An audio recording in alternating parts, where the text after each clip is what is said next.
Which of the following hormones having greatest effect on granulation tissue in wound healing?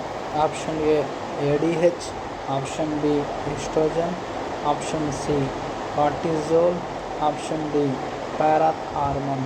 The answer is option C, that is cortisol. Means cortisol have cortisol has greatest effect on granulation tissue in wound healing. Repair by connective tissue starts with the formation of granulation tissue and culminates in the laying down of fibrous tissue. Multiple growth factors stimulate the proliferation of the cell types involved in repair. TGF beta is a potent fibrogenic agent. ECM deposition depends on the balance between fibrogenic agents, metalloproteinases, MMPs that digest ECM, and TIMPs. Glucocorticoids, that is steroids, have well documented anti-inflammatory effects, and their administration may result in weakness of the scar due to inhibition of TGF beta production and diminished fibrosis. In some instances, however, these effects of glucocorticoids are desirable. For example, in corneal infections, glucocorticoids are sometimes prescribed along with antibiotics to reduce the likelihood of opacity that may result from scarring, to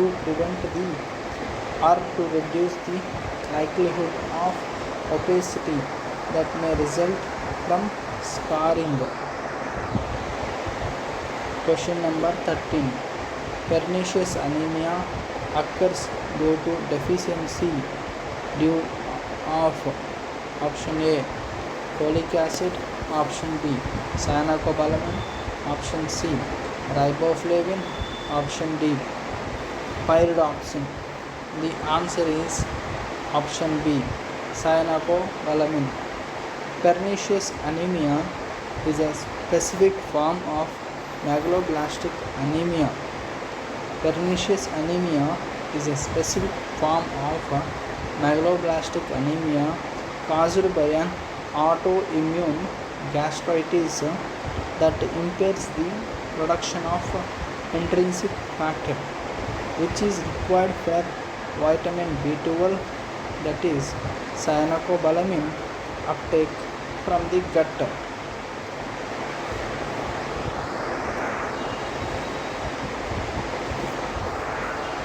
Now the reference for this pernicious anemia is taken from the Robbins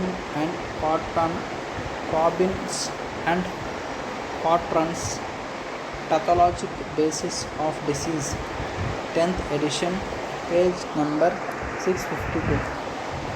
Question number 14.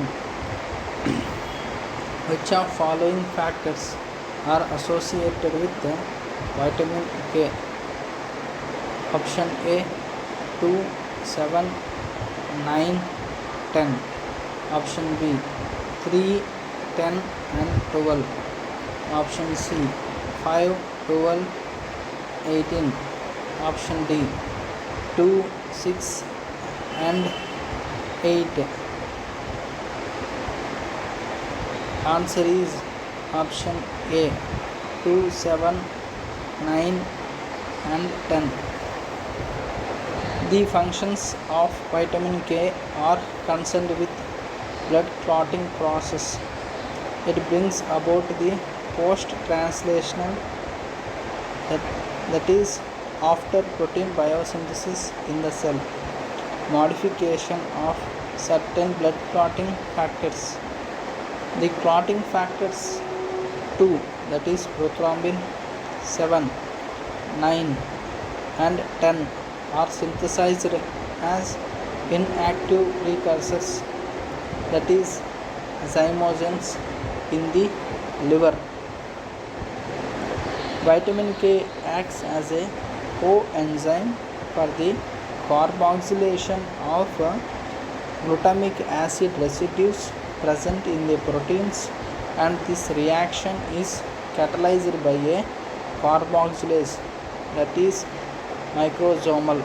It involves the conversion of glutamate to gamma carboxyglutamate and requires vitamin K, oxygen, and carbon dioxide.